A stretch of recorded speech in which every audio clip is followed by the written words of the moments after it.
me up for success. And so I got rid of, we cleared out so much stuff so that really there's really only healthy choices in our house. And I really try and get my boys healthy choices too. And now our family joke is if peanut butter comes in our home, it gets put away and hidden. Like there's a separate cupboard for my husband and boys where they can put their nuts and their peanut butter and whatever else they want, because those tend to be my weaknesses. And so they go up there and I just don't even open that cupboard, So because I think that putting stuff, I think we learn that stop, challenge, and choose, because if it's sitting right there in front of you, it's so much more, it's easier to do that little taste, how they always say bites, licks, and taste, BLTs. It's so easy just to take a little taste. But if it's in a cupboard and it's put away, that can kind of like trigger you to stop, challenge, and choose. Like, okay, I'm opening this cupboard. Okay, stop and think about what you're doing, because do you really want to throw yourself out of fat burn for, that scoop of peanut butter? And yesterday I made my peanut butter shake as a bowl of peanut butter and it was fabulous. And so I think I'm good now.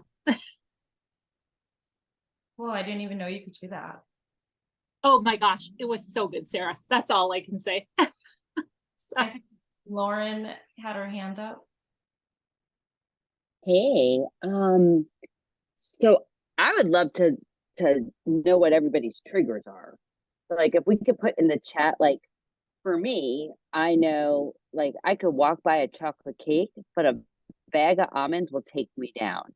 So if we could put in the chat what everybody's triggers are, I think that would be awesome, just so we could kind of all see like where we're at from a trigger perspective, because we all have them. And what I think is really interesting is that I still buy them. And so, which is so stupid. The other day I was literally walking I was in Publix and I walked over to the almonds and it was buy one, get one free. I bought 4 of them. So that I feel like we could kind of talk about why we self-sabotage. Like, why would I buy the 4 bags? Because they were free? I mean, that doesn't really make sense, but I did. So I would love to see like, okay, so cheese, Susie, I'm a cheese girl, butter, peanut butter, almonds. Susie and I can't hang out because we would just be tagging up, add some bread in there for me, chocolate, sweet tooth chips, salty stuff. Right. So some home, Lauren, what you're saying about like, why would you buy it at the store? It goes back to what Dr. Anderson was saying, is the first showing of willpower is really at the grocery store. Mm-hmm. Like exactly. Stick to the outer aisles. Now, a lot of us live with other people, to Kristen's point, right? And so I have 2 boys, I have a husband, and they don't always eat the way that I eat. And if they hide it, I will find it. So, because I'm good at that. So, it's something, Sarah, like if you want to take the lead, like the trigger foods, not having them in the house because we live with other people. Right. Yeah. And how to kind of navigate that. I would love to dig a little bit deeper. Sure. Yeah. So basically with the habit clock throughout the day, you're trying to increase the amount of steps to make a bad decision and limit the steps that it takes to make a healthy decision, which is awesome because I know when I started the first 6 months, I was with my boyfriend and he was not on plan and he had all of his treats in the cupboard or in the pantry. And, he didn't really have issues with his weight. He's a skinny guy, can eat a lot. And, I just had to make sure that his stuff was like far away, or you had to open up excess cabinets to get to it, just like making it harder. I love what Dr. A says about tin foiling the things that are kind of like bad, and then things that are good that you want to eat, like broccoli or something, you would want in a clear container. So yeah, I know that many of us like are not just living on our own and just being able to be focused on the diet. And oftentimes we have, you know, kids or partners, family members who, you know, are eating pies or whatever. So it's good to just create this environment that really supports health. But yeah, I think that's wonderful. So I like how Dr. A does talk about the pantry being the place that really has the most processed foods. And I was just wondering, like, what are some of your favorite things that you guys like to keep in your pantry now? And also, it looks like we have a hand up. Cheese is a huge trigger for a lot of people, myself included. Because I know I would be like allowing myself a cheese stick or something, even though like I shouldn't have been doing that. And that's personally, I think, my biggest struggle. So I totally hear you with that. But I think that's great that you shared, like, with your husband hiding his food. Out of sight, out of mind is definitely, I think, the biggest takeaway for me in this chapter is like, if you want it to be easy, make it easy. If you want to do it, you have to make it easy. And if you don't want to do it, make it super hard, because then you're less likely to do it. It's like we always take the path of least resistance. Jen, what you got? Sorry, I keep chiming in, but it's just making me think about something else that's kind of related, but part of it. It's the whole stop, challenge, and choose. The reason why we have that is like stop and really think if you're hungry, or are you bored, or are you stressed out? Like, what's going on in your life right then? Like, are you really stressed out? And is there another option that you can do instead of run to the pantry? Like my awesome coach has done to me several times. Get your butt out and walk, even if it was a rainy day or whatever. It was very healthy for me to do. But stop, challenge, and choose is like one of the biggest things. And really think about, like, why are we craving, and why are we hungry? Because we're eating 6 times a day, right? So that's it. Right. I love that, Jen. And I actually think that the more we dig into why we're triggered, right? Like, what is the emotions are driving the trigger, right? And I know Susie's a therapist and she could dig a little bit deeper. I'm not a therapist, but our emotion, our stressed out day, our child who is struggling, our, you know, husband who lost a job, whatever it is, our emotions are triggering us, and they're subconscious. Like, we're not even like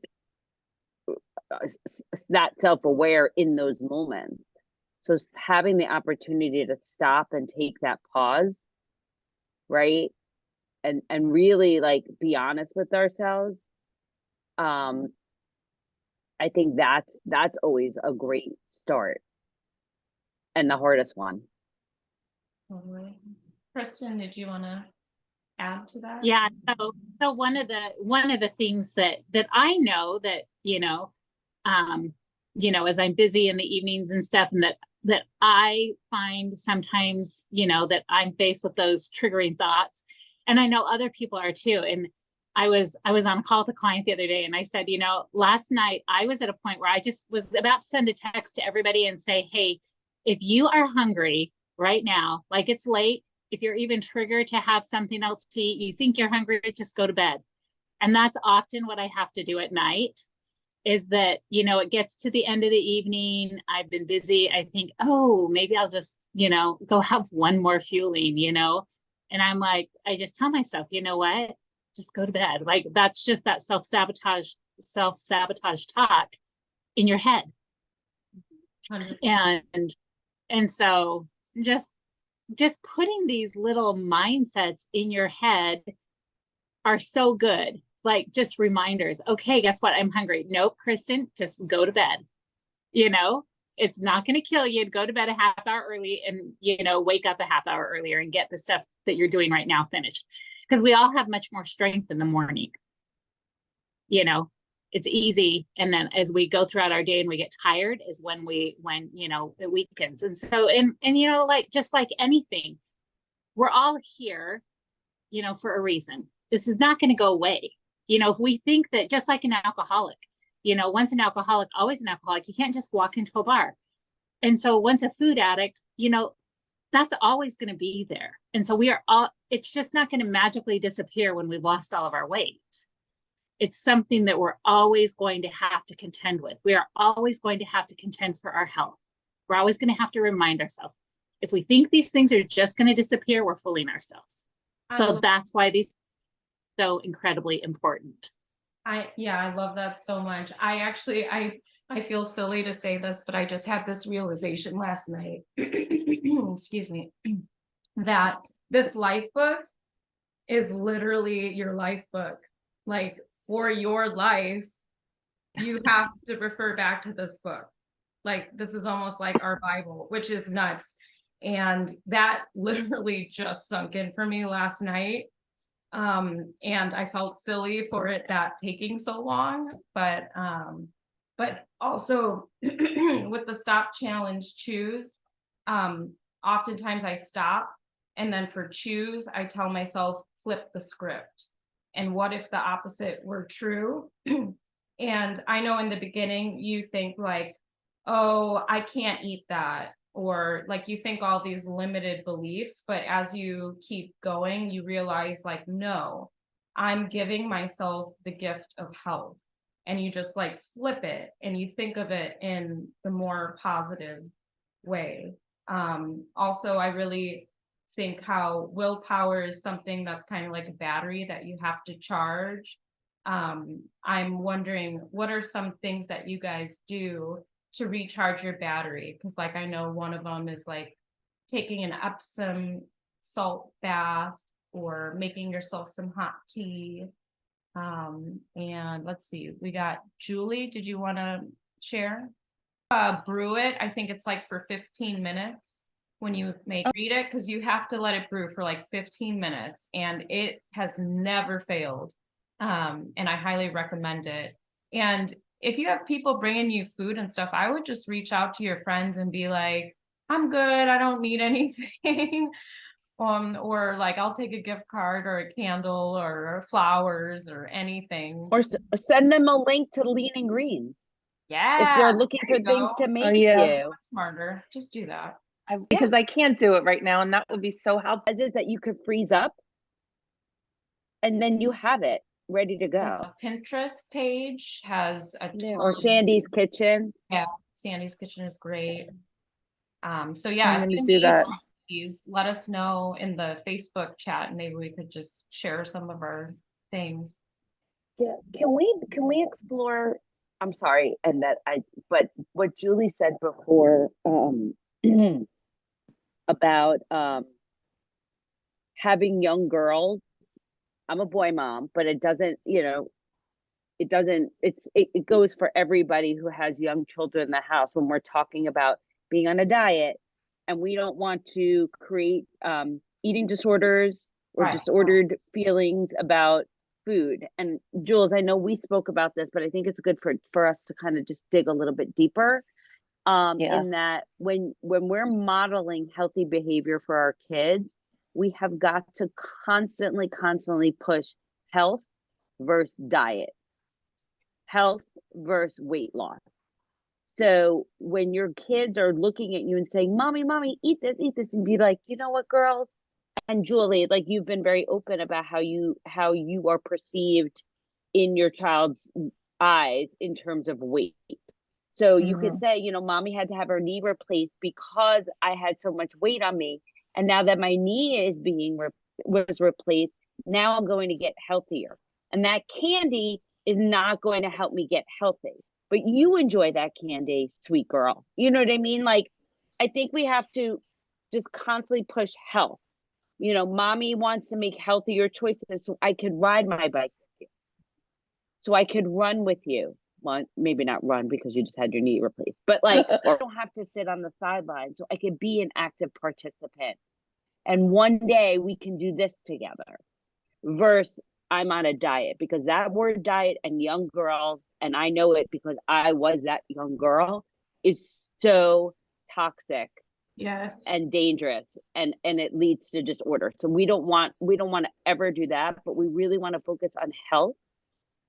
And I have a 14-year-old boy who thinks he's fat. He is not fat, but he also never moves his body.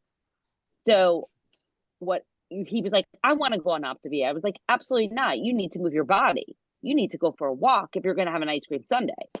So I think it's important to really just push health versus diet. And I think I've said this before, but if you look at both of those words, health has healing in it, heal, and diet has die. And so I think we have to constantly push that for our kids and I love model that, healthy Lauren. behavior. Because I think, and you hit the nail on the head, it doesn't just go for young girls, it goes for teenage boys. I have a teenage boy that's not eating, and he's watching. And something that was just said on a client strong call, I think, was kids don't do what you tell them to do. They're going to do what you're doing. So by changing your healthy habits, you're changing the trajectory of your family. And I constantly say to my teenage boys who are watching me eat less, and I say, I have grown, you are growing. So you need more of the healthy things. And so I've even started buying them healthier snacks and less junk food snacks. Like Gatorade has these amazing protein bars that I've gotten for them. And I would love suggestions if anybody has them for protein, things like that for teenage growing boys, because I need it all. I see Cheryl in here in the chat talking about her 14-year-old. And Cheryl, I just want to know, like, was that like an offset of him watching you on plan? I love that.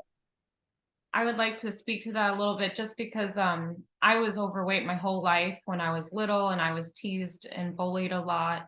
And I think one thing that I always kind of wish that my parents had done for me was to make me do more activities.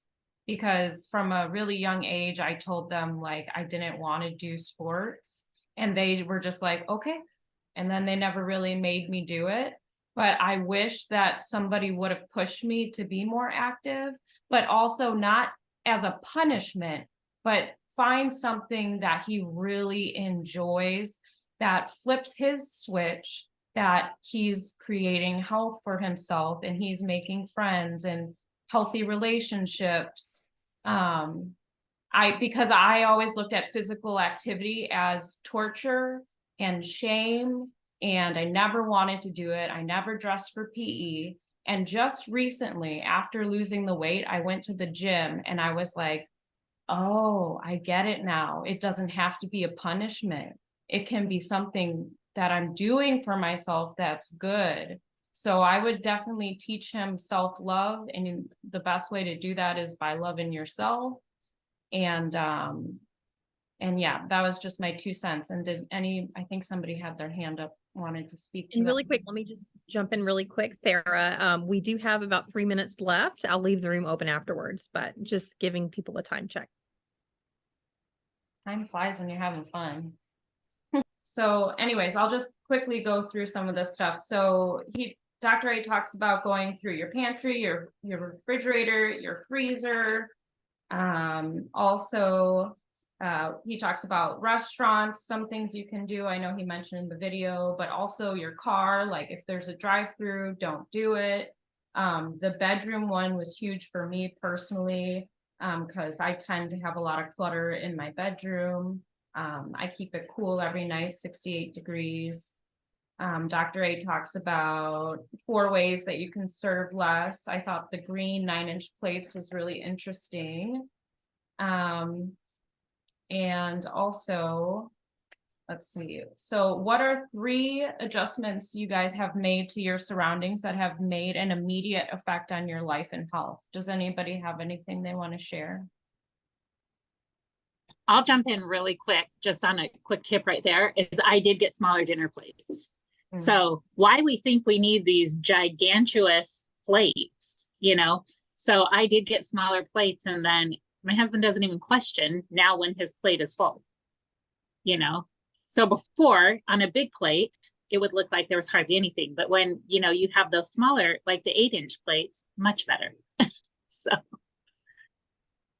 Totally. I've actually been using 6-inch plates because I had like the big ones and then I have the little ones. So now I'm just always using the little ones. Except when I'm having salad, because we can have a lot. And then what does this element give you guys the chance to reflect on? And what actions are you guys going to take as a result of going over this element today? Anybody? I'm gonna go back through my like just the environment, my refrigerator, everything. I need to go back through that for sure. Totally. There's one thing in this element that I really did like, that I need to work on is organizing your bedroom and putting away clutter. So when you're resting, it's in a more peaceful space. And it's something I need to work on. I try and be organized, but I don't know. I have ADD, so I'm all over the place. So I have piles. I need to work on that. Same here. I do feel like the weight and the clutter go hand in hand for a lot of people, myself included. I know like my mom was like a hoarder, and I feel like I have hoarder tendencies. So yeah, I definitely hear that. But yeah, I mean, does anybody else want to share anything that we didn't touch on that you guys feel like we should have, or questions? Sarah, you did amazing. This was an awesome meeting today. Who's with Yeah. you? I forgot Thank to you record in the beginning, but I got like the second half anyways. Sarah, thank you again for an amazing meeting. This was awesome. Thank you, thank you, thank you. All right, I'll leave the room open so you guys can drop off or continue chatting. Thank you. I gotta run because I got my niece and nephew upstairs with my boyfriend. He watched them for this hour for me, and I'm like, Aw. but I have to go save him. Amazing. Thank you, Sarah. You're Thank you, awesome. Sarah. Thank you guys. Thank you for letting me lead. And like, you guys are awesome. I love you all. Have a great weekend. All right, bye guys.